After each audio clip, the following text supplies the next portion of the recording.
de uma marca que criou uma comunidade muito forte, que criou desejo, uma nativa digital. Não importa o que você faça, desde que você coloque muita intenção. Eu percebo que a gente tem ondas assim, que a gente está estudando mais e depois a gente está aplicando mais, né? E isso é super saudável. É tentar o equilíbrio, assim, quando você vê que você está travado, faz um curso, uma imersão, mas volta para casa, aplica por um tempo. Você percebe quando a pessoa realmente está imersa, quando ela sabe ali dos detalhes da operação, das métricas, dos números, das vírgulas. E a gente conseguiu o primeiro ano um alcance de umas 60 milhões de pessoas no Brasil. Tipo, foi um super sucesso. Pegar o cliente ali na recuperação de carrinho em até 5 minutos, a gente consegue converter em até 80%.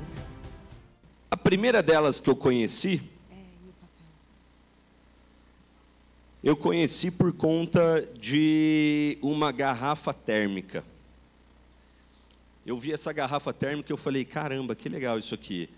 E aí eu comecei a pesquisar e eu vi que essa marca, né, dessa garrafa térmica estava bombando, né? E eu lembro que até um amigo lá do Nordeste, né, ele me viu numa foto com a garrafinha e ele falou, caramba, isso é febre aqui. Acho que era do Nordeste, se eu não me engano. Se eu estiver falando besteira, me desculpe. E eu falei, poxa, vou pesquisar essa marca aqui. E aí eu fui pesquisar e o nome dessa marca é Paco. Paco. Quem conhece a Paco? Legal, a maioria. Bacana. E aí a gente decidiu convidá-la, né, para gravar um podcast com a gente. Você tinha anotado alguma coisa para falar? Não? Posso? E a gente gravou e foi muito impactante. Eu falei para a Carol, né, quando a gente saiu ali do podcast, eu falei, esse aqui foi um dos episódios que eu mais gostei.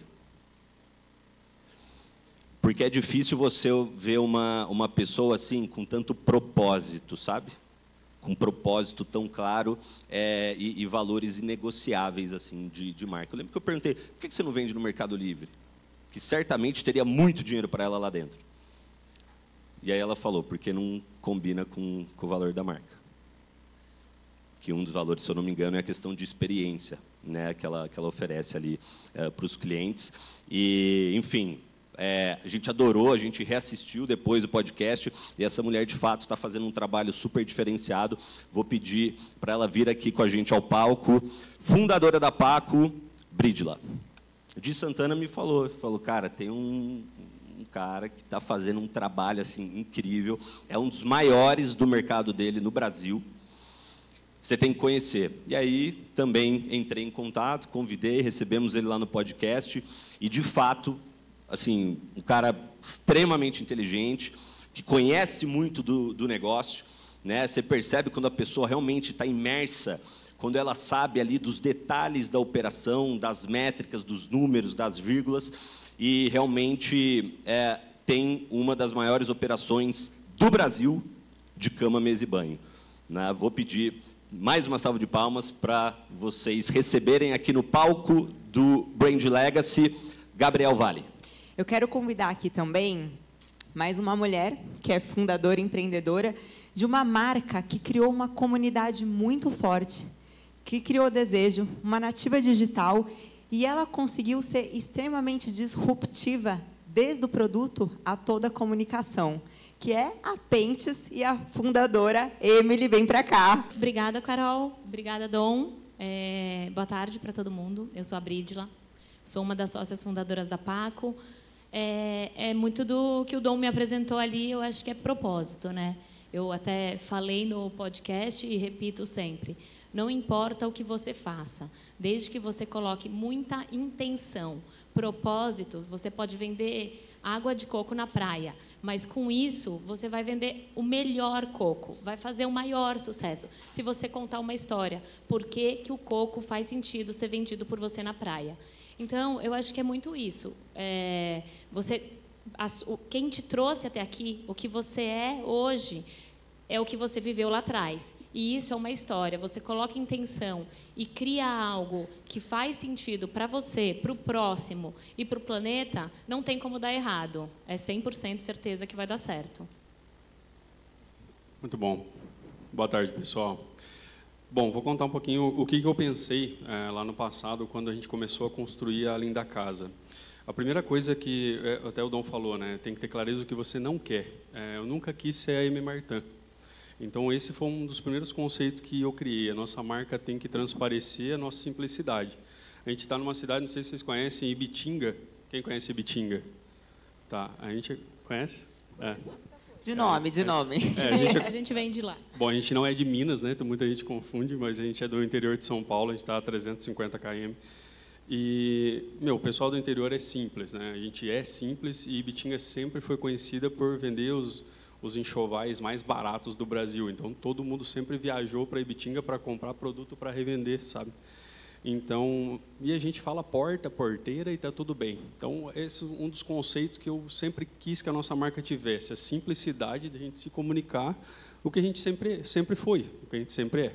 Então, o nosso produto é um produto bom, com custo legal. Então, o conceito é, a pessoa vai abrir e falar assim, nossa, que custo-benefício bom que eu tive comprando esse produto. E isso transparece na marca como um todo. O jeito que a gente se comunica é um jeito mais brincalhão, mais leve, mais solto. E isso não casa muito com um produto muito de luxo, né? Então, você vai perceber, se quem quiser seguir, acompanhar nosso trabalho lá no Instagram, a gente está com 1.200.000 seguidores agora. Vocês vão perceber que é um trabalho bem raiz mesmo. A gente faz questão de não ser um negócio rebuscado, de não ter muita iluminação, de ser um negócio gravado com o celular mesmo. Isso vai totalmente de encontro com outros conceitos de marca e de propósito, tá? A gente pensou nisso de propósito. Então, elas têm total liberdade, as meninas que criam conteúdo, de ser simples, de errar e mostrar e está tudo bem. É assim que a gente é. Então, esse é o conceito da marca e o porquê que a gente tem o produto, o conceito de produto e o conceito de marca que a gente entrega hoje. Legal. Eu acho que do lado da Pentes tem muitas coisas em comum, mas a gente lançou, para quem não conhece, a primeira marca de calcinhas absorventes no Brasil e América Latina. Então, foi a primeira, até pioneira nessa região do nosso produto. E nosso produto é um produto que depende um pouco nessa transição de hábito, de produtos descartáveis para menstruação para produtos reutilizáveis, mais sustentáveis, mais confortáveis, até mais econômico, não? Porque você pode usar para anos. E eu lembro quando a gente estava montando a equipe de parceiros para lançamento, até não, a gente conversou com algumas assessorias de imprensa e explicando o produto e tudo. Eu lembro até por telefone, falando para mim, mas vai ser tipo um produto de farmácia?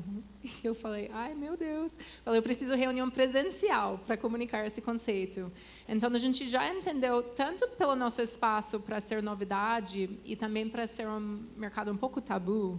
A gente precisava uma marca que tinha muito desejo, que quebra um pouco esse tabu do mercado que existia e leva a uma coisa muito, muito novo e muito inovador, até o lado da comunicação. Então, a gente trabalhou muito essa parte da marca, de levar não só um produto funcional, que é muito bom, mas também uma marca que quebra um pouco essas barreiras psicológicas, não, de fazer essa transição. E também, a maioria das mulheres foi, claro, a propósito da comunicação. Mas, conversando com investidores, com outros públicos, a gente tinha que explicar um pouco isso. Mas, alguns anos depois, a gente já viu muitas marcas até inspiradas nessa direção, não? E já virou uma coisa que agora é mais padrão, que você vê isso, até o mercado espera isso, não? Então, eu acho essa oportunidade de novos produtos e novas marcas também de levar novos jeitos de comunicação que pode até transformar o mercado. Você falou bastante de comunicação, seu produto é muito inovador e eu lembro que isso repercutiu no mercado como um todo. No skincare, né, no mercado cosmético também, começaram a se fazer shootings com modelos de peles reais. Eu lembro que a Salve também surfou muito, né, desse mercado, trazendo as peles reais.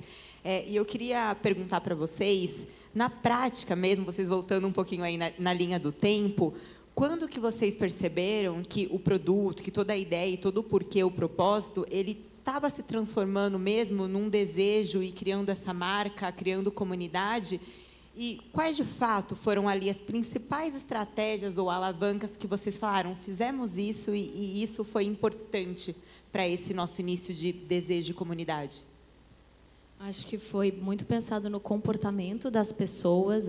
A Paco, hoje, ela tem 12 anos, vai completar 12 anos. A gente nasceu num momento onde ninguém falava de vegano, celíaco. intolerante à lactose, a não ser quem fala, parece pouco tempo, né, 10 anos atrás, mas ninguém falava disso. Então, começou naquele marco. A gente nasceu no consultório de uma nutricionista, num nicho de um desejo em relação ao transporte dos seus alimentos. A gente começou com lancheiras térmicas na época, depois que vieram as garrafas, mas no Brasil, no mercado, não tinha lancheiras térmicas. Eu acredito que é muito você entender qual que é o próximo produto que vai se tornar desejo, que as pessoas não vão conseguir ficar sem. Eu digo que é tipo um iPhone. Quem hoje sai de casa sem o seu iPhone, sem o seu celular? Ninguém, porque está tudo ali, né? E se você pensar, antes não existia, e a gente vivia, e estava tudo bem. O Léo comentou, né? Quem que cuida de você? Quem que usa a ferramenta? É você ou a ferramenta te usa? A gente nem sabe mais. Se a gente que usa ou se ela usa a gente, porque está tão ligado, ninguém sai sem celular. E aí se tornou um produto desejado e necessário para a época, onde se começou a onda de produtos naturais, casas especializadas em vender produtos veganos, zero lactose, gluten free. E o movimento de bem-estar, de você cuidar da sua saúde, que é a questão da comunidade, como que você forma essa comunidade. O Instagram também começou a ficar em alta na mesma época. E aí, pessoas que você admira, como hoje a gente tem muitos influencers, coaches, enfim, pessoas que a gente segue e quer estar igual. Para Paco foi muito... estar na hora certa, no momento certo, com as pessoas certas, mas, lógico, focado e pensando. A gente estava no consultório da Alessandra Lúlio, que é nossa parceira até hoje, nossa embaixadora. Na época, Gabriela Pugliese entrou no consultório da Alessandra, viu a lancheira em cima da mesa, fez um vídeo, um feed, um stories. A gente não tinha site, não tinha nada ainda. A gente vendia por pedido da Alessandra, que ela colocava no consultório, e ela postou e o negócio estourou. Por quê? Gabriela Pugliese já fazia uma comunidade, já tinha ali o seu público nichado, que estava preocupado com alimentação saudável, prática de exercício físico, bem-estar. E aí, as pessoas que seguiam ela, gostavam desse estilo de vida, também engajaram e se conectaram com o nosso produto. Então, resumindo, ter alguém, ou seja, o dono da empresa mesmo, ou um parceiro, ou um embaixador que represente a marca, que consiga criar esse senso de comunidade junto com o seu propósito, o seu valor, e conecte a marca a pessoas, e assim, e principalmente, você ter um produto que faça sentido para aquele momento do mercado. Saber exatamente qual que é o próximo step que você tem que dar, qual é o produto, o desejo que as pessoas não vão querer largar. Acho que, resumindo, é isso. Muito bom. Eu vou dar um pouquinho de contexto. A gente começou em loja virtual em 2014. Eu não consegui fazer dar certo nos primeiros 3 anos de operação da Linda Casa. A gente tem um contexto geral que a gente veio do físico. A Linda Casa eu criei porque eu achei que o físico ia quebrar, então eu criei uma segunda marca porque eu achei que a primeira ia quebrar no físico. Fiquei 3 anos tentando fazer aquela marca dar certo no e-commerce, na loja virtual própria, e não consegui. Em 2017 eu falei, vou para o Mercado Livre, que está todo mundo dando certo aqui, eu acho que eu vou dar certo também. E ali eu acertei a mão. 2017 até 2019, mais ou menos, a gente já estava faturando mais de 1 milhão por mês. E em 2022, a gente mais ou menos estagnou nesse faturamento. E em 2022, a gente tinha 60% mais ou menos, 60%, 70% do faturamento na Americanas Marketplace. A gente era um dos poucos players do nicho nosso que vendia bem na Americanas. E a Americanas foi hackeada, não sei se vocês se lembram, mas ela simplesmente saiu do ar, ninguém sabia que dia que ia voltar, e eu era gerenciado, falava com a minha gerente quando que vai voltar, né? E aí você imagina, o primeiro dia, olhava para meus funcionários, se fazia 100 pacotes por dia, 60, 70 pacotes, não tinha mais o que fazer. Aí começou a arrumar prateleira, arrumar estoque, arrumar tudo. No segundo, terceiro dia, não tinha mais o que fazer. E aquele desespero, o que eu vou fazer? No Marketplace, você não consegue simplesmente tirar o faturamento da Americanas e mudar para o Mercado Livre, porque é ranqueamento de anúncio. Então, o canal que eu negligenciava, que era a minha loja própria, ali nesse momento da história, ele ficava como um canal ali jogado. Eu faturava ali uns 150, 200 mil, mas ele ficava ali. E era o único canal que eu poderia, nesse momento de hackeamento, onde meu faturamento simplesmente desapareceu, eu não sabia quando que ia voltar ou se ia voltar, era a minha loja. Eu chamei o gestor de tráfego e falei, vou colocar mais dinheiro para ver o que volta. E ali que a gente começou a entender, a jogar o jogo de loja virtual. Como que faz um criativo bem feito? Quantos criativos, com o volume de criativo que eu preciso fazer para poder escalar? E ali a gente começou a fazer e começar a jogar o jogo e voltar, e dar ROI. E logo depois eu comecei a perceber que era aquilo que era o futuro da minha marca. Porque começou cada vez mais os clientes darem feedback positivo. Pô, que legal, consegui montar uma cama aposta. E marcava nosso arroba no Instagram. E falava, meu Deus, vocês têm um atendimento no WhatsApp, vocês me ajudaram a montar uma cama aposta que eu não tinha.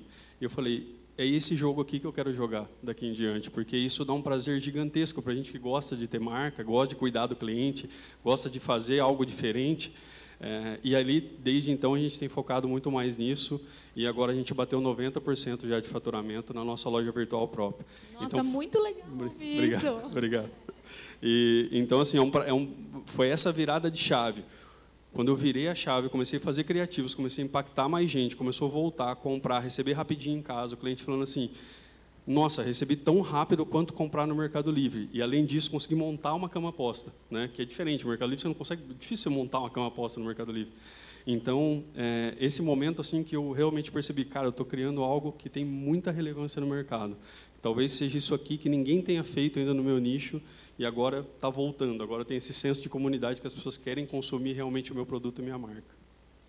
Eu vou só resumir um negócio, porque eu admiro quando alguém enxerga isso e consegue fazer, e realmente, que foi o que o Dom falou. Por que você não vende no Mercado Livre? Por que você não vende na Amazon? Por conta da experiência. Eu não preciso ganhar muito agora. Eu vou plantar a sementinha e colher. Então, você não precisa vender mais, você só precisa vender melhor, que aí as pessoas veem. O positivo, o boca a boca, é muito mais valioso do que você estar em todos os outdoors, aparecendo um monte em qualquer lugar, de qualquer forma. E você tem fãs extremamente viciados. A minha irmã já gastou rios de dinheiro com você e já presenteou a família inteira com o Paco. É desejo total, né? Não, amei. No nosso caso, eu acho que essa validação veio bem rápido, não? A gente fez o lançamento em 2017, em agosto, então agora faz 8 anos da marca. E a gente tinha comprado o que a gente achava que foi 3 meses de estoque e até nossos parceiros falaram para a gente, meninas, vocês estão comprando estoque demais, você nunca vai vender esse estoque. A gente até ficou com medo, não? Mas a gente fez um lançamento totalmente orgânico. Então, a gente fez um seeding bem grande, muitos influencers, fez imprensa, que foi muito importante. Até por ser novidade, isso foi muito importante para a gente avisar o país que agora tem esse novo produto, essa novidade. E a gente esgotou todo o estoque em 3 semanas. Então, Uau. a gente entrou em outra crise, não? Que realmente Crise do estoque, da reposição. foi ótimo. Uma ótima crise para esse passado. Todo mundo já passou por isso e você sente esse dor de... E para a gente nem foi a perda de faturamento de vendas. É a parte mais da customer experience, a experiência do consumidor que dá esse dor para o empreendedor. Então, a gente ficou... No meio desse tempo, a gente também viu um desafio de... Claro que a gente é uma empresa digital e a gente cresceu junto com uma comunidade muito forte. E acho que essa conexão direta foi muito importante para a gente, tanto para entender as dores e fazer inovação e tudo, mas a gente queria lançar uma loja física, até como um pop-up, experiência para pessoas terem mais contato físico com o produto. Porque, para ser muito novo, online, muitas pessoas achavam, gente, será que é uma fralda? Será que funciona? Então, a gente viu essa barreira de credibilidade. E a gente estava todo nesse tempo de estresse e de estoque, fechando um ponto no Oscar Freire para fazer um pop-up para Black Friday e para Natal. Então, é muito coragem nesse momento, quando você acredita que vai dar certo, que você faz essas pulas sem saber se vai acontecer tudo direito no final. E a gente não rezando que ia ter estoque para a abertura da loja, mas deu certo. Então, foi realmente... E essa loja deu também... para essa experiência, esse pop-up que a gente estendeu 2 meses, depois um ano, depois a gente comprou um ponto permanente para a marca. Então, realmente, esse lado de fazer experimentações é muito importante para a gente, para também diminuir o risco, não? Porque a gente acredita, eu acho que o empreendedor é sempre muito otimista, que tudo vai dar certo, então a gente sempre quer isso, mas também tem que ter essa proteção do lado ruim. Se dá ruim, o que você vai fazer? E certamente não foi, se não foi bem na loja, foi bom que a gente não fechou um contrato de 5 anos sem saber se loja física funciona. Então, isso foi só os primeiros 4 meses da gente como marca. Muito bom. Pessoal, eu queria agora trazer um bloco mais sobre canais e puxar essa parte também assim de performance do e-commerce como um todo. E eu queria entender, na operação de vocês, quais canais que realmente são muito importantes, né? A gente tem, para dar um contexto para vocês, durante esses 2 dias e meio já aqui de imersão, a gente falou muito do e-commerce como um todo. Então, passando desde a parte de influência, poxa, CRM, relacionamento com clientes, réguas de WhatsApp, um trabalho de pós-venda, todo o trabalho de performance mesmo como um todo, que são muitas das estratégias que a gente utiliza para escalar os nossos e-commerces. E aí eu queria entender, dentro da marca e do negócio de cada um de vocês, quais são os canais mais relevantes a nível de performance mesmo, e que vocês pudessem compartilhar algumas estratégias que, de fato, funcionam. Bom, acho que para cada negócio funciona de um formato diferente. Eu vou falar da Paco, óbvio que é o que funciona para a gente hoje. Digo hoje porque, de novo, comportamento muda, as pessoas mudam. Uma hora é o e-commerce, uma hora é o físico, uma hora é os dois. E assim vai. Na Paco, a gente nasceu no online. Era e-commerce só, e aos poucos começamos a colocar em lojas de produtos naturais, que o Canal Verde, Body Shop, e essa foi uma maneira da gente aparecer mais a partir de lojas, de revendas autorizadas e espalhando para o Brasil todo. Então, hoje, a Paco está em todos os estados do Brasil, e o atacado é um braço muito importante dentro do nosso negócio. Representa 50% do nosso faturamento, as lojas, as revendedoras. Além das revendas, hoje a gente tem quiosques operados por parceiros que, em algum momento, eles tiveram revenda que revendeu o produto e aí montou esse quiosque proprietário da Paco. Ou ainda tem loja e tem o quiosque, isso no Nordeste, o Dom estava certo, com certeza esse amigo era do Nordeste, a Paco no Nordeste é um fenômeno, muito, né? É um fenômeno, porque é um lugar decoração quente, das lojas, né? E é quente, então lá a pessoa consegue ter a melhor experiência na prova. Se você esquece a garrafa dentro do carro num calor de 40 graus, por exemplo, você volta daqui 2 horas, se é uma garrafa plástica, impossível beber a água, ela vai estar quente. Se está numa garrafa, numa Paco, a água vai estar trincando e é a melhor sensação. Quem já passou por isso vai saber, vai se apaixonar por isso. Ser irmã é apaixonada, porque realmente é uma experiência muito boa. Bom, voltando aqui, então a gente tem as revendas, 50%, a gente tem os quiosques proprietários e o nosso e-commerce, onde tem todo esse trabalho de CRM, personal shopper, patrocinados. Os ads são muito importantes para a gente hoje, até porque antes não existia concorrência, até uns anos atrás, e agora a gente vê diversas marcas do mesmo segmento, então o patrocinado ajuda bastante a gente captar novos clientes e manter a retenção ali, onde 40% é o nosso e-commerce, o faturamento, e a gente está trabalhando para aumentar cada vez mais e reduzir nas revendas físicas, onde a gente tem muito mais controle de experiência no nosso e-commerce, e 10% representa o nosso corporativo, que a gente faz muita garrafa com o logo do parceiro, não só garrafa, qualquer um dos produtos térmicos, com o logo do parceiro, ou para ele presentear, seja internamente na empresa ou presentear clientes, fazer ações e até mesmo revender o produto atrelado à marca dele. Então, hoje na Paco está dividido dessa forma o nosso resultado, a nossa influência também, vocês fazem bastante, né? Influenciadores? A gente começou agora, lembra no podcast que eu contei? A gente nunca tinha feito nada pago, contratando alguém para falar da marca, até maio desse ano. Era tudo orgânico. Todo mundo que usava Paco até maio desse ano era porque gosta, admira, quer estar junto, e a gente chama de Paco Lover. Claro, eles têm cupom de desconto dentro do nosso site e esse cupom vira comissão, vira troca por produto, dependendo do nível que ele está. A gente usa uma plataforma hoje para controlar isso, todas essas postagens, e tem uma gamificação. Quanto mais a pessoa posta, ou o cupom reverte, mais ela ganha ali. Tem desde viagens, produto, educação, que a gente gosta muito de educar o nosso parceiro, seja o nosso consumidor ou seja o nosso Paco Lover. Então, pode ser cursos. E em maio a gente fechou a primeira parceria paga, com uma campanha paga com Mari Saad e Rômulo Arantes. Mari Saad é minha amiga. Eu lembro de eu ligar para ela e falar: Mari, você sabe, a gente nunca fez isso, mas chegou a hora da gente colocar alguém ali para vestir a camisa da marca, e ela e o Rômulo usam desde sempre. Tem que ser verdadeiro, tem que ser real, e a gente fez a campanha de Dia dos Namorados com a Mari Saad e o Rômulo Arantes. Foi muito legal, gerou muito awareness. Eles seguem com a gente. Eu falei: não quero fazer uma campanha pontual, quero começar um trabalho de longo prazo, e com isso são nossos parceiros, e a gente começou isso. Deu tanto certo que...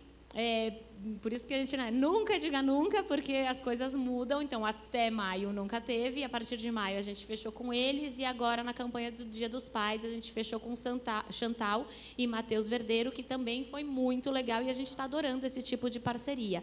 Que, claro, tem ali o cachê, o pagamento pela campanha, tem também o cupom deles, mas é uma troca muito grande de base, de comunidade, de pertencimento, através de outras pessoas que possam levar a sua marca mais para um novo público. Então, até o momento, é super recente que a gente começou a fazer isso, mas a gente está gostando e bem satisfeito com o resultado. Eu falo muito sobre isso também, que quando você faz esse trabalho com bons influenciadores, né, que tem comunidade, você traz a comunidade deles e amplia, né, o seu leque ali de clientes e fãs da marca. E é importante estar de acordo com o propósito, né? Total. Eu sou uma pessoa que bato muito nisso. Não é porque a pessoa está muito na moda, tem vários outros que a gente poderia ter conectado, mas se não está ligado ao nosso propósito, se não tem o estilo de vida que a gente acredita ser o estilo de vida que eu quero passar para o meu cliente, que eu quero educar o meu consumidor, não faz sentido a gente fechar com essa pessoa só porque ela está bombando no momento. Perfeito. A gente também tem bastante cuidado com isso, porque assim, não faz sentido ele falar de uma roupa de cama da Linda Casa e no story seguinte falar do tigrinho. Então, por exemplo, a gente faz uma curadoria muito grande para colocar os influencers ali para dentro de casa. Bom, falando um pouquinho dos canais ali da Linda Casa. Nos marketplaces, só para dar uma passada, eu vou focar bastante na loja virtual, mas os marketplaces hoje, os 3 canais principais são Shopee, Mercado Livre e agora uma explosão de TikTok Shop. Quem já vende no TikTok Shop aqui? Gente, testem, tá? Que é um negócio assim, eu nunca tinha visto na minha vida um crescimento tão rápido. Vamos ter aula, hein, gente, mais tarde, de TikTok Shop. É incrível, tá? Incrível. A mobilidade, o tanto de coisa que você consegue fazer dentro da plataforma para encontrar os influencers para falar da sua marca é bizarro. Mas aí, voltando um pouco para a loja virtual, né? Eu acho que o foco principal aqui é marca. Então, os 2 canais principais, tráfego pago, Meta e Google, não tem como correr deles. E os 2 ficam ali pau a pau, 60-40, aí tem mês que é mais Google, tem mês que é mais Meta, um mês que o pessoal está com mais vontade de comprar, ou uma época que o pessoal está mais propenso a comprar, o Google se sobressai, porque a pessoa pesquisa mais, e um momento que as pessoas não estão tão querendo gastar dinheiro assim, o Meta se sobressai, porque aí você vai convencendo o cara, gerando desejo no cara. Então, vão migrando ali. Mas, assim, eu queria só focar, porque o tráfego pago sempre vai ser o principal e sempre vai ser o que traz mais receita, não tem como correr disso. Mas o que vai fechar a conta de uma loja virtual que quer escalar é o tráfego orgânico, tá? E aí eu estou falando bastante, assim, de criar conteúdo massivo, principalmente no Instagram. A gente cria um volume de conteúdo gigantesco. É uma coisa assim que eu discuto bastante com as meninas lá que criam conteúdo, né? Elas gostam muito de ver métricas assim, não, mas quando eu faço 4 ou 5 stories, a gente tem 15 mil pessoas assistindo. Quando eu faço 20, só 3, 4 mil pessoas assistem. Mas só que se 3, 4 mil assistem 20, 30 stories, é muito mais gente assistindo. E eu tenho a possibilidade de mostrar, ao invés de mostrar 1, 2 produtos por dia, eu mostro 5, 6, 7 produtos por dia. Vocês fazem live shop? A gente faz. Não no Instagram, a gente faz bastante live shop em Shopee e agora em TikTok Shop também. E da TikTok é absurdo o resultado. E Shopee também, a gente vai vir agora para São Paulo, dia 21. A gente vai vir no escritório deles, eles nos chamaram, o nosso time aqui, para vir apresentar dentro do escritório deles aqui. Vai ser uma experiência que a gente não tinha passado também.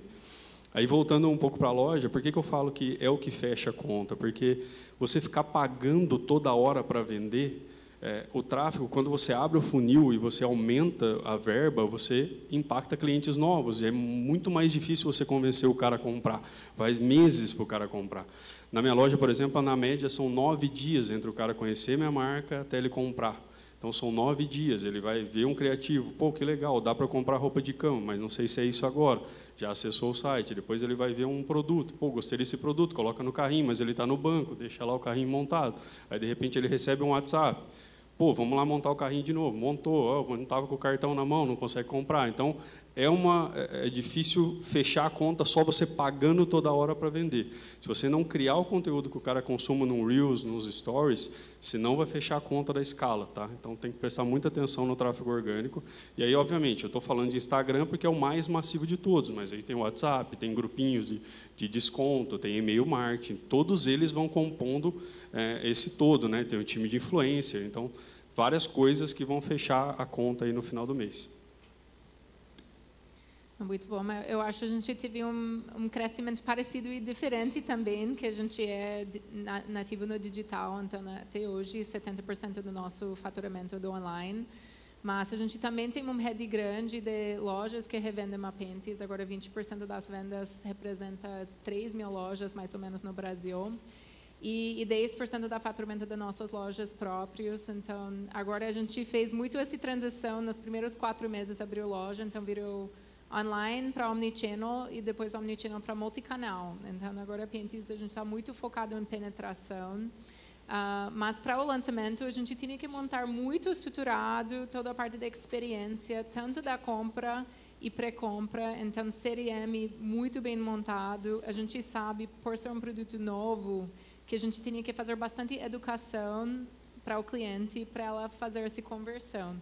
Então, a gente focou muito em conteúdo social, que gerou muita demanda para awareness, e depois levou essas pessoas para cadastro no CRM, que a gente conseguiu enviar mais informações até para entender o que é o produto, como que funciona, exemplos de clientes, como que funciona bem. Então, até esse social proof, não, de influencers, que é muito importante. A gente também raramente, quase nunca trabalha como influencer pago, então a gente tem uma rede de afiliados muito parecida de Paco, que recebe comissão como cupom dela. Eu acho que isso foi uma estratégia que foi muito bom para a gente ao longo dos anos e também está crescendo bastante ainda hoje. Então, eu acho que para cada marca é muito importante fazer esses experiments, não? Fazer experimentação para ver o que está levando o retorno e como. E o mercado está mudando muito, não? Então, a gente viu durante a pandemia, o primeiro mês, 2 meses, quase parou tudo. A gente tinha que até fechar nossas lojas físicas. E, de repente, a gente viu um super boom para a procura do nosso produto durante a pandemia. Por quê? Todas as mulheres estavam em casa e estavam um pouco bored, não? Sem muita coisa para fazer, estavam trabalhando home office. E foi uma oportunidade de testar nosso produto em um ambiente muito seguro. E até foi uma novidade, não, para experimentar em casa. Então, a gente viu que até a gente tinha projetado um cenário, entrou outro cenário, e você tem que ficar muito perto do que está acontecendo e fazer esse listening, não, muito bem da sua comunidade, para entender e fazer a melhor predição desse comportamento. Então, até hoje, eu acho a gente tem, por exemplo, quando a gente lançou, nem tinha calcinha absorvente como palavra-chave no Google. A gente tinha que criar a palavra-chave da nossa categoria.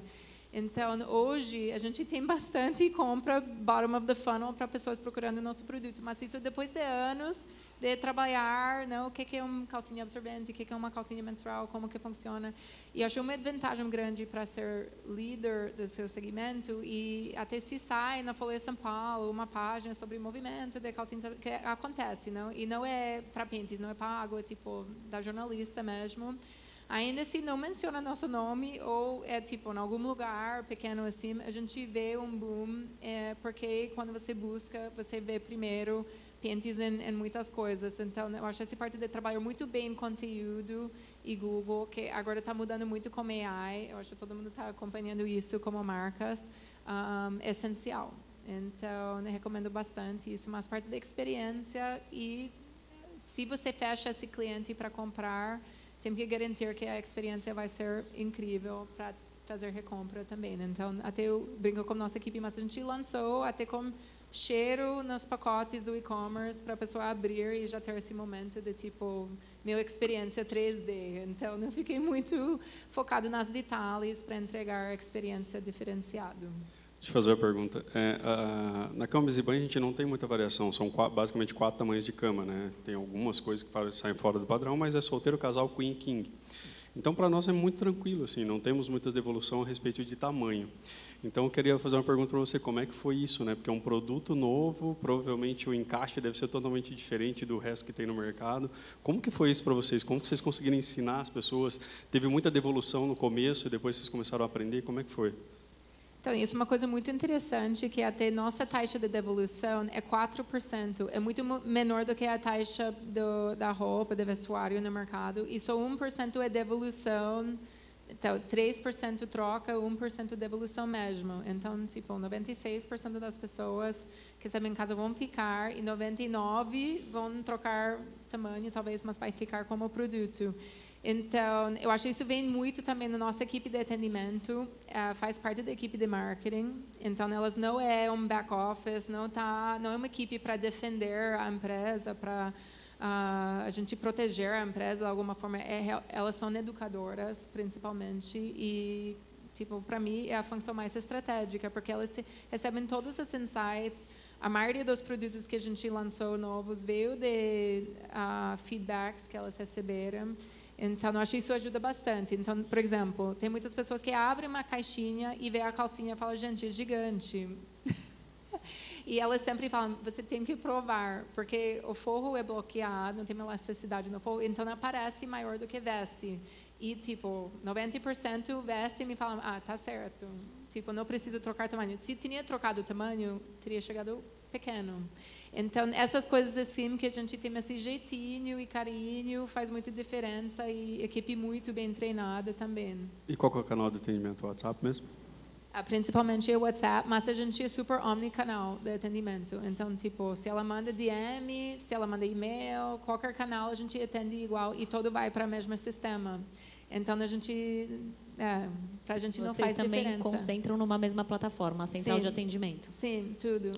Até comentário no YouTube, qualquer mensagem vem para o mesmo sistema. Que sistema que é que vocês usam? A gente usa Zendesk, com muita integração com tudo. Mas é ótimo. Pessoal, bloco propósito é bom, lucro também. Que campanha ou ação vocês fizeram que realmente vocês viram, poxa, repercutiu e mexeu ali na última linha? Eu acho que a última que a gente fez, e que nem foi uma campanha, foi uma coisa muito natural, foi se tornar o parceiro oficial de hidratação das Olimpíadas, do COB em 2024. A gente foi convidado, enquanto várias marcas estavam pagando ali uma fortuna para aparecer. A gente é parceira da XP, e aí a XP estava patrocinando, e aí eles falaram, quero te conectar com o pessoal do COB, porque eu acho que tem tudo a ver, conta a história, fala do produto, quem sabe acontece alguma coisa. E aí a gente fez algumas reuniões, e eu lembro de falar assim, olha, vou fazer uma conta rápida aqui para vocês. São mais de 300 atletas, com equipe, tudo, são, sei lá, 650 pessoas. 650 pessoas bebendo, em média, 2,5 litros de água por dia, numa garrafinha de 250 ml. Ela não bebe toda essa garrafinha. Durante 45 dias, isso dá mais de tonelada de plástico jogado fora. Se vocês querem falar sobre sustentabilidade e propósito, vocês têm que mostrar sustentabilidade e propósito na veia. Quando eu falei isso, ela falou, tá fechado, vocês podem colocar a garrafinha da Paco na mão de todo mundo. E aí eu estava viajando e eu tive uma ideia, eu falei, porque aí eu comecei a viver esse mundo, né, de Olimpíadas, e em uma das conversas me contaram, vários atletas vão mas muitos voltam sem medalha. E qualquer coisa que acontece lá é como um amuleto, é como se eles tivessem ganhado uma experiência, fica marcado para o resto da vida. Alguém que faz, não sei se alguém é atleta olímpico aqui, ou já foi, ou tem alguém como atleta olímpico, mas realmente... Tem alguém, gente? Tem? Não? Não. Bom, mas realmente é uma coisa que fica marcado para o resto da vida. E aí eu pensei, por que a gente não manda a máquina de personalização a laser? E quando eles forem fazer o check-in, que eles tiram aquele kit do uniforme, das coisas que eles vão usar durante os 40 dias, eles recebem a garrafa e eles podem gravar o nome, uma frase motivacional, a data, uma arte, qualquer coisa. E aí o Rafa passou 40 dias, o Rafa é um dos nossos colaboradores da Paco, que está com a gente desde o começo. Ele passou 40 dias em Paris, gravando ali no Centro Olímpico, todo mundo que chegava, depois rolaram eventos, e assim, realmente foi uma coisa maravilhosa que reflete até hoje. Faz um ano agora, né? E atletas que continuam usando, mensagens que a gente recebe falando, nossa, a Paco mudou minha vida, agora eu bebo água com vontade, antes eu tinha que treinar, eu falo, nossa, eu tenho que beber água, agora eu coloco o isotônico e falo, cadê minha Paco? Você não está comigo, eu fico nervoso. Então foi um marketing muito bom, não foi uma campanha paga, mas foi com muita intenção e que gerou um resultado gigantesco, não só nacional, mas como internacional em relação à visibilidade, para outras marcas quererem fazer parceria com a gente, pessoas se conectarem com a marca e conhecerem. Acho que esse foi o case mais legal. Ali, quando começou a pandemia, né, assim como você comentou, né, todo mundo ficou dentro de casa, então parou de viajar. Então, o dinheiro que ficou na carteira ali era para arrumar a casa, porque todo mundo ia ficar dentro de casa. Aí todo mundo começou a prestar atenção. Pô, minha cama está feia, meu lençol está rasgado.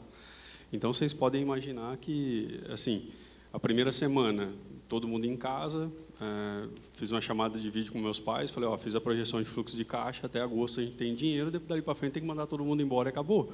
Né? Achei que o mundo ia acabar. 15 dias depois, o cenário, aí eu vou contar para vocês o cenário que aconteceu.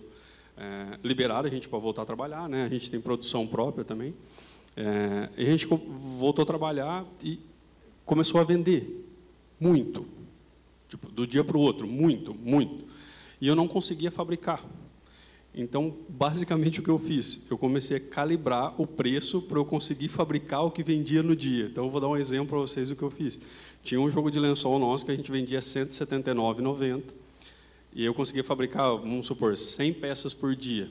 E vendia 200. Aí eu fui calibrando. 189. 199. Eu cheguei a vender ele a 289. Eu achei qual preço eu conseguia vender só 100 peças por dia para eu continuar vendendo com mais margem, tá? Então, você fez a pergunta, né? O acontecimento. Então, assim, eu sempre fui muito focado em última linha, assim, em realmente uma empresa que dá lucro. Então, aproveitei essa oportunidade, as pessoas queriam comprar, eu fui subindo, e isso eu faço com muita coisa, né? A gente hoje trabalha com muito produto importado. Infelizmente, a gente não conseguiu ficar com a produção própria, né? Não tem funcionário para contratar na nossa cidade, por incrível que pareça, é exatamente isso. Talvez não seja tão incrível assim, né? Se todo mundo sofre para contratar. A gente começou a fabricar na China e a gente fez alguns lançamentos de produto onde chegou o container e ia acabar antes de chegar o próximo. E aí a gente realmente vai subindo o preço para calibrar, para dar tempo de chegar ao próximo sem dar ruptura, porque não faz sentido continuar vendendo muito ao ponto de ficar sem, para depois ficar um tempo sem, para depois voltar, porque às vezes perde tração na campanha, tem que desligar, vocês que fazem campanha de ads, vocês sabem, né, cara, desligar uma campanha do Meta para depois você voltar é complicado. Então é melhor você ir calibrando o preço e flutuando esse preço de acordo com o estoque e colocar mais dinheiro, cara. A gente trabalha para isso, né, no fim do dia. Então são acontecimentos. Teve um acontecimento também, só para contar bem rapidinho.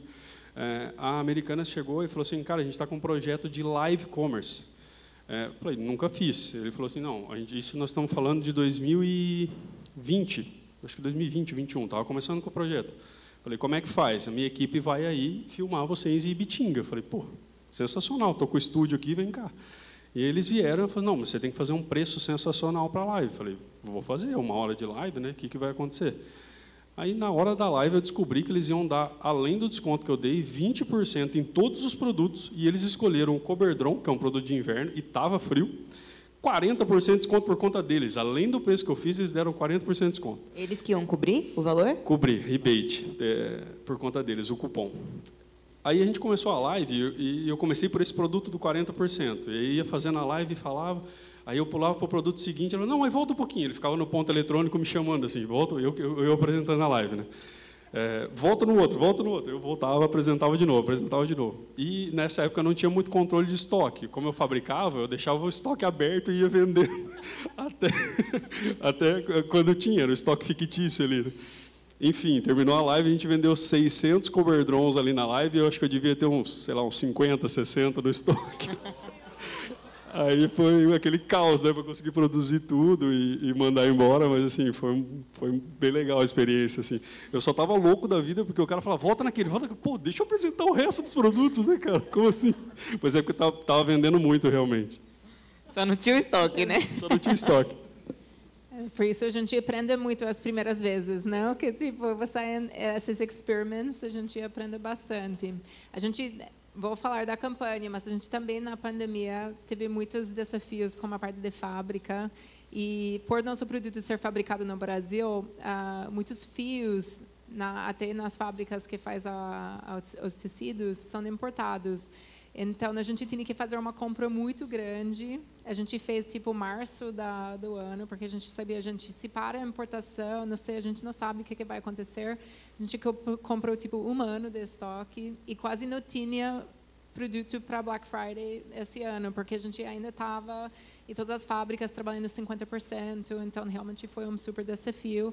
Mas eu acho que como empreendedor você tem que fazendo conta e falar, gente, se a gente não sabe, é melhor ter produto do que não ter. Então, tipo, vamos com tudo tentar vender. Mas, ao lado da campanha, a gente teve uma ideia da equipe, a gente tem um fluxo todo mês que a gente chama o Pulse mensal, que é tipo basicamente um forms que a gente manda para todo mundo na equipe, independente da função. Pode ser vendedora da loja, pode ser todo mundo, né, na operação e tudo que a gente pede, como que foi o mês para você, e a gente pede também sugestões para produtos, como que a gente pode agregar mais valor para o cliente e para o consumidor. Então a gente pede coisas que são meio de inovação também, que para a gente é todo mês novas ideias que vão chegando. E uma pessoa mandou, agora que todo mundo está em casa para a pandemia, vamos fazer uma manifestação digital para a pobreza menstrual, que a gente faz uma campanha todo ano para o Dia da Menstruação Internacional. E eu gostei bastante da ideia, tipo, só foi uma linha assim que eu falei, gente, eu acho bem interessante, né? Eu já tinha muitos women's marches lá fora e tudo. A gente falou, vamos fazer. E a gente começou até indo atrás de algumas celebridades e tudo, mas não para pagar cachê, para ajudar, mas para em troca, se ela faz um post, stories, a gente faz doações para agradecer o apoio dela. E a gente conseguiu, o primeiro ano, um alcance de umas 60 milhões de pessoas no Brasil. Tipo, foi um super sucesso. Tinha um monte de celebridades que entraram. E a gente também fez uma função que toda pessoa que postou no dia, tipo, até cliente e pessoa normal, nem precisava ser cliente, como hashtag da campanha, a gente fez uma doação do nosso lado. Então, foi até uma campanha de impacto, de propósito, que levou muito visibilidade para a marca e também levou muito impacto, porque a gente bancou toda essa visibilidade. E eu falo hoje, né, eu prefiro dar dinheiro para uma doação, para uma menina que não tem acesso aos produtos menstruais, que talvez está faltando ir para a escola ou para o trabalho, do que pagar esse dinheiro para Facebook para ganhar um cliente novo. Então, esse alcance, essa visibilidade, a gente está pagando para isso de alguma forma, mas está gerando impacto e, no final do dia, nosso consumidor, cliente que está gerando esse impacto. Então, a gente só está viabilizando isso com uma campanha, com nossos produtos. Então, foi um case muito interessante no mercado. A gente continua fazendo todo ano de formas diferentes, né? Pós-pandemia, a gente viu por exemplo, 2023, 2024, mais receio das pessoas postar no feed. Não sei se vocês sentirem isso, mas, tipo, do nosso lado a gente viu isso bastante. E as pessoas estão mais consumindo do que postando. Mais são creators que estão fazendo isso da forma muito consistente. Mas adaptando e ainda está firme e forte como uma campanha que a gente recebe bastante interesse, né, de parceiros ajudar. Muito legal, muito diferente. Baita insight também para a gente fazer de um jeito diferente, novo, né? E eu queria puxar também uma pergunta com vocês, que acredito que a resposta possa ser diferente também para cada um de vocês, porque eu sei que, como empreendedores, a gente já sentou em muitas cadeiras, né, do nosso negócio. A gente precisa aprender um pouco de tudo, mas acredito que cada um tem áreas que cuida e que toca mais, e olhando sempre o todo, olhando sempre o negócio. Mas quais são as principais métricas que, de fato, vocês analisam do negócio? Bom, dentro do e-commerce, número de sessões. A gente se preocupa muito como está indo as nossas sessões. A gente tem a meta ali, né? Por período. Tem a meta por hora, mas tem a meta por período também, porque madrugada, óbvio, é diferente a sessão do que durante o dia. Como está se mantendo o ticket médio das compras, tanto no nosso e-commerce como nas revendas autorizadas, nas lojas físicas, como que está indo esse ticket médio, para a gente entender o consumidor em relação ao todo do produto ou do conjunto.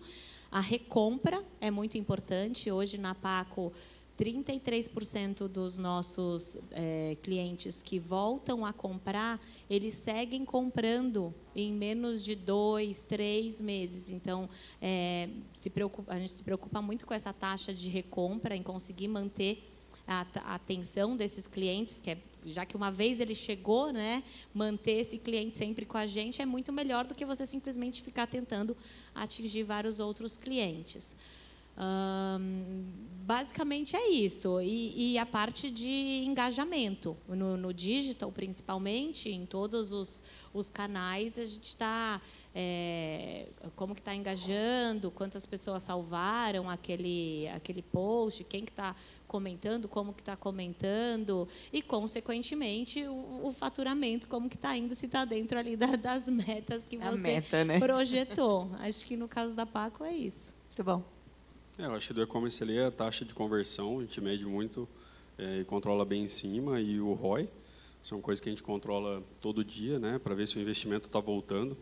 A gente investe mais ou menos aí entre 30 e 50 mil por dia, então se não ficar em cima a coisa desanda, né? E desanda rápido, é muito dinheiro que vai embora. Então, posso tirar uma dúvida? Pode, com certeza. Vocês fazem interno ou vocês têm uma agência que cuida? É uma agência que faz. O pago é externo e o orgânico é todo interno. E a criação de conteúdo inteira é interna também. E a agência, ela faz os criativos? Não. Ou vocês fazem os criativos internos Sim. E passam para a agência e eles só operam? Sim, só operam. A estratégia é feita em 2 mãos, né? É a nossa equipe com a agência, e a gente faz uma estratégia global por mês. E essa estratégia, mais ou menos, a gente revisita ela 2 vezes por semana e controla diariamente, inclusive sábado e domingo, os números ali, não tem como desandar. E agora, da empresa como um todo, fluxo de caixa, lucratividade e operação, assim, são coisas que eu olho todo santo dia. Quando eu falo operação, não só o processamento de pedidos, está tudo em ordem, se tem coisas atrasadas, mas também o atendimento, tá? Eu trato isso também como o processo ali interno. São painéis que eu deixo aberto o tempo inteiro. Quando eu bato o olho ali, tá chamando muito mais cliente do que o normal. Aí eu olho a expedição. A expedição está desandada, estou vendo aqui que tem produto atrasado. Então dá para você ver um cenário muito fácil, assim, né? Mas, assim, da companhia no geral é lucratividade e fluxo de caixa aí. Uma coisa não anda sem a outra. Sim, eu acho que para a gente é bem parecido, talvez algumas coisas para acrescentar. Pensando na jornada do cliente, a gente olha bastante cadastros no site, então, junto com tráfego, tipo, quantas pessoas estão cadastrando, que têm interesse, talvez, que nunca compraram. Para a primeira compra e mídia pago, custo de aquisição para a gente é essencial, porque também a gente é uma empresa bootstrapped, a gente não tem um investimento externo na empresa, então a gente tem que ter uma primeira compra que se paga, e o ROI também é muito importante para isso. Então, tanto o custo de aquisição, custo de reativação, não, para compras recorrentes. Agora a gente tem 40% mais ou menos das compras mensalmente que são recorrentes, então isso é essencial para a gente. E ticket médio das compras também é muito importante, até em épocas de promoção, porque isso também faz conta de se a compra está se pagando, se a gente está conseguindo ter uma compra saudável. Ao lado do conteúdo, por exemplo, e-mail, a gente olha a taxa de abertura, taxa do clique, que é para a gente, e claro, venda por e-mail, mas e as redes sociais também, visualizações, cliques, se foi stories, por exemplo, alguma coisa com link, no mídia também a gente gosta de ter criativos que tem uma CTR tipo de 1% mais ou menos, que é 1% das pessoas que vê vão clicar para entrar no seu site. Então a gente tem algumas métricas que já nos avisa se o conteúdo está bom, se não está bom, e isso também nos ajuda para guiar o conteúdo, que é muito importante para a gente faz todo o conteúdo interno, até os anúncios, então é um esforço muito grande de criar conteúdo sempre e tem que arrasar sempre para levar mais resultado para a empresa. Então, acho que uma coisa, só para complementar aqui, eu acho que uma coisa que vocês podem prestar atenção, que eu acho que os 3 e-commerces aqui têm em comum, você falou que tem 33% de recorrência. A gente Excelente, eu ia puxar isso. A gente está em 36 mais ou menos, você está em 40, tá? Isso é experiência de compra do cliente e produto bom, né? Experiência de uma forma geral. Então vocês podem, isso aqui que fecha a conta, tá? Aquilo que eu falei do orgânico, muitos clientes de recompra vêm pelo orgânico, então basicamente você não paga para vender. São esses caras que fazem a conta fechar para você poder gastar com novos e trazer cliente novo para a base, né? É o que você falou, né? CAC e LTV, né? Quanto você paga para o cara vir e quanto de dinheiro ele deixa com a gente. Uma dúvida, ticket médio de vocês no e-commerce é quanto? Agora, quanto pode que abrir, é? né? Quanto que é agora é 250, mais 250. Ou menos. Quanto que é o seu? 370. O meu é 330. E olha que legal, são 3 marcas de produtos duráveis, né? A gente não está vendendo ali uma proteína, alguma coisa que você compra todo mês, que se torna recorrente, que você tem essa recorrência maior. São todos produtos muito duráveis, a pessoa não necessariamente. Por isso que eu fico tão animada quando eu vejo recompras e a gente segue ali a jornada do cliente, que foi entrega para outros endereços com embalagem para presente. Então, ele comprou para ele depois compra para alguém da família e ele começa a presentear as pessoas com o produto. Perfeito. E a gente percebe lá no nosso que quanto mais compras eles fazem, maior o ticket. Então, a primeira compra é 200 e pouco, depois ele compra 300 e pouco, depois ele compra 600 reais. Então, se você conseguir deixar o cara por mais tempo consumindo com aquela experiência, ele deixa cada vez mais dinheiro com você. Sim. Eu acho só uma observação que eu acho interessante que você falou que é produtos duráveis, é que a gente sempre achou que a Pentes é uma coisa, ela namora muito tempo e depois ela compra, e a gente vê recompra na faixa de 3 meses, então a gente vai trabalhando muito isso também. Mas a gente vê também que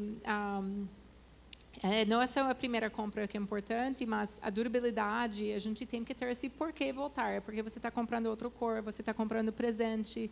A gente tem muitos clientes que até vê o produto como uma oportunidade de presentear, o que é importante.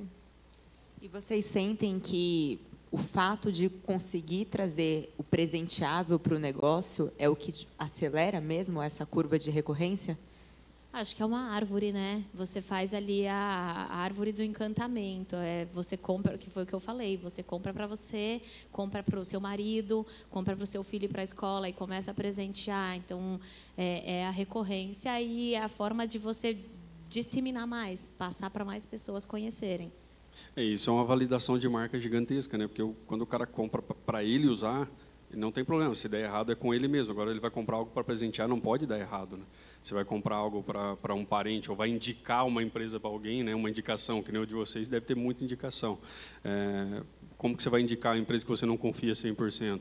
Então, isso valida totalmente o negócio, né?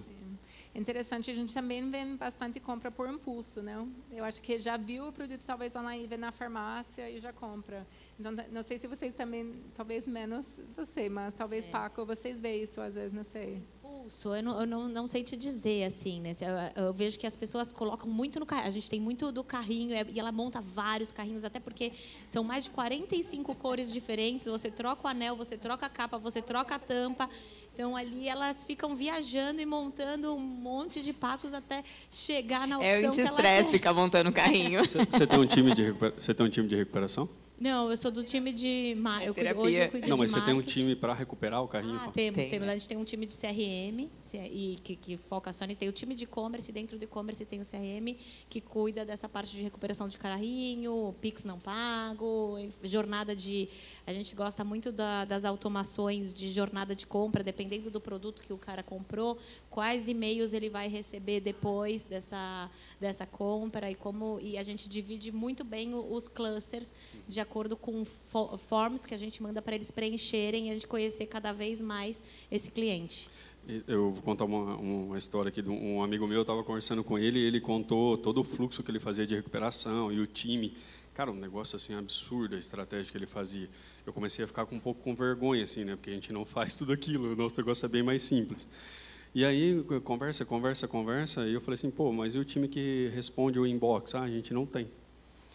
Aí eu falei, cara, você tem um puta de uma estratégia para recuperar o carrinho e o cara que quer comprar, que está ali, que só falta uma dica para o cara fechar, você não tem alguém para fazer, né?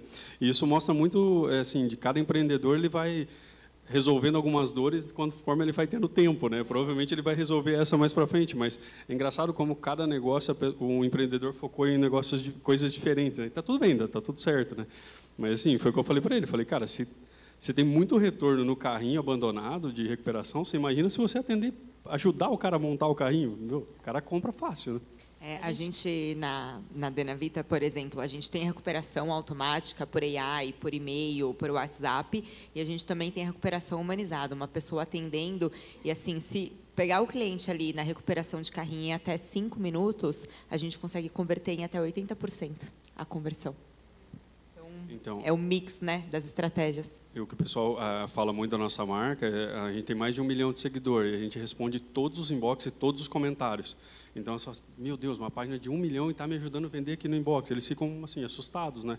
E aí você ganha um fã, né, na hora, assim. Gente, 20 segundinhos para cada um, uma mensagem para fundadores e donos de marcas também, /conselho. Vou deixar a mensagem que eu trouxe logo no começo. Coloque bastante intenção e sempre com propósito e que seja verdadeiro. Aí não tem como dar errado. É isso. Show. Eu vou falar alguma coisa que está bem latente na minha cabeça ultimamente. Assim. Eu percebo que a gente tem ondas, assim, que a gente está estudando mais e depois a gente está aplicando mais, né? E isso é super saudável. Só tem que tomar cuidado de não ou estudar muito, né?